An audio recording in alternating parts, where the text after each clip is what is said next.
Aboriginals are. But listen... Yeah. Anyway, look... I think you've had a fair enough go. I understand your point, but let me just finalise this.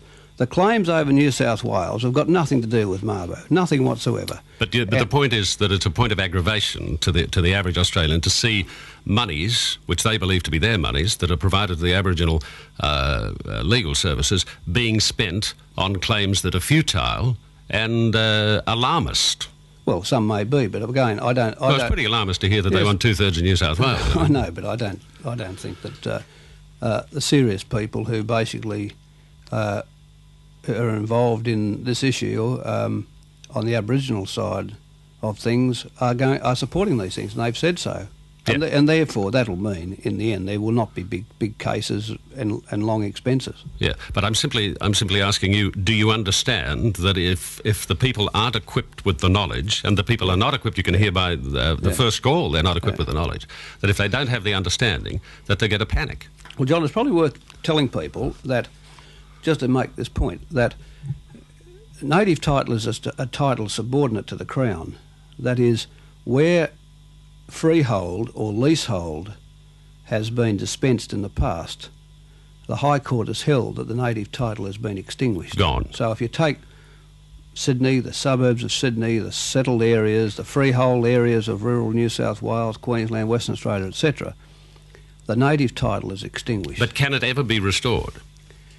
No, it can't be restored where it's extinguished. You see, that's the question being asked by many. It might have been extinguished by freehold title. Can it ever be restored? The answer is no. No. What about leasehold land? No, no, leasehold too, except for titles from 1975 onwards, which have been invalidly issued, some invalidly issued. OK, now we must take another call, because that was the idea, to let the people of Australia talk to you directly so that they would have a better understanding of the problem. Hello? Good morning. OK, the Prime Minister is here. Yes, good morning. My question to the Prime Minister, I'd like to actually ask him quite a few questions on Mabo, but just a very broad question is, Mr Keating, is why does your government see the Aboriginal people as a much more equal people than the average white Australian? We don't. We see them as equal. Well, you might say that, but all the indications are that you don't. But I think that what's implied in your question is you don't. You think that non-Aboriginal Australians there ought to be discrimination in their favour against blacks. Not whatsoever. I don't see that at all. But myself and every person I talk to, and I'm not racist, but every person I talk to... Well, that's what they all say, don't they? I mean, they put these questions. They always say, I'm not racist, but, you know, I don't believe that Aboriginal Australians ought to have a basis in equality with non-Aboriginal Australians. Well, of course, that's part of the problem. Aren't they more equal than us at the moment with the preferences they get?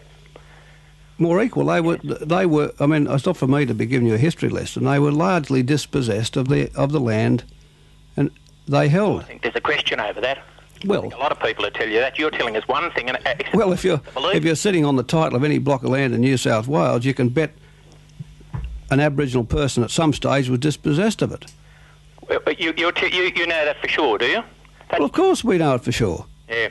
Okay, well, look, going on to your last caller there, I think he had some pertinent things to say that you couldn't answer either. Yeah, I know, but you hold his view, don't you? I do. Eh? Of course I do. Oh, no, of course you do. But, well, what is that? Let's clarify the view. What is the view? The question in general, I mean, is with regard to just the whole Aboriginal question, is why does the average white Australian feel that he's prejudiced against? Why? Because of the things that your government does. Like what? Well, the preferential treatment. But you're challenging the High Court decision, are you? You're saying the High Court's got this all wrong. No, I'm not saying that at all. I wouldn't know who was on the High Court.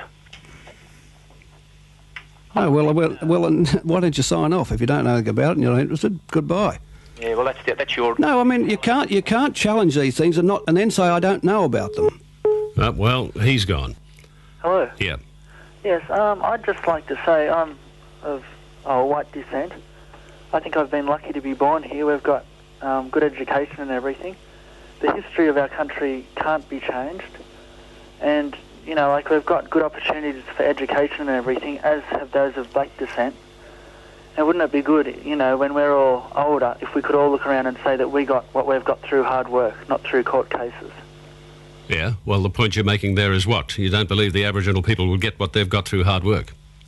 No, it's not that at all. It's just that, isn't it time that we just looked forward rather than the Aboriginals going for this? Well, can I just say, the thing to look forward to is a country which is in its soul at peace with itself, that's not prospering at and including the dispossession of another people. And that's the point of the High Court decision. That's the point of the reference I just read about the dispossession and injustice. I mean, we are a unique country now. This is a multicultural country that's changed enormously since the war. It has tremendous opportunities. It's an island continent. We're the only nation in the world that has a continent to itself. We don't share a border with anybody. We're located in the fastest growing part of the world. We have the natural protection of the sea. There's great opportunities here. But to go forward together as a people means we have to go forward together on terms on which we all agree. And to have the original inhabitants not agreeing, saying that they were dispossessed and largely disadvantaged, means we will never do that completely. Now, that's why the Mabo decision is an opportunity. It's an opportunity to deal very late in the piece, but better late than never, with the injustice of Aboriginal dispossession. And that's what it's about. But it doesn't threaten. So the point about it is, it doesn't threaten anyone else's property in these areas of Australia we're talking about, the settled areas. But what it does, it brings up, on a basis of equality, the opportunity of the original inhabitants to have a piece of the country themselves. If we want to progress as a country truly at peace with itself inside, that is, where the opportunities available to Australians are equal opportunities, the Mabo judgment does give Australia a chance to even up, to give Aboriginal people some of the rights that non-Aboriginal Australians have had. So it's not a case of discrimination in favour of Aboriginal people, it's a case of bringing them up to rights which non-Aboriginal Australians have enjoyed. Now, that coupled with the fact that we have ourselves changed as a community through the migration program, through the sophistication of our society, it lets us get on with it and not have this question about dispossession and, if you like, criticism by other countries of the way we manage our domestic Indigenous affairs with our Indigenous people. It puts that aside, and I think this is why the Mabo decision is a great opportunity, if handled properly. But again, I repeat, left to the decision itself, it will only affect a minority of Aboriginal people. It will only beneficially affect a minority of Aboriginal people, and that's why we have to think about other social justice programs so that land may be provided in some way to those who are formally dispossessed of the land and can't make a Mabo claim. Okay. Prime Minister, thank you for your time. Thank you, John.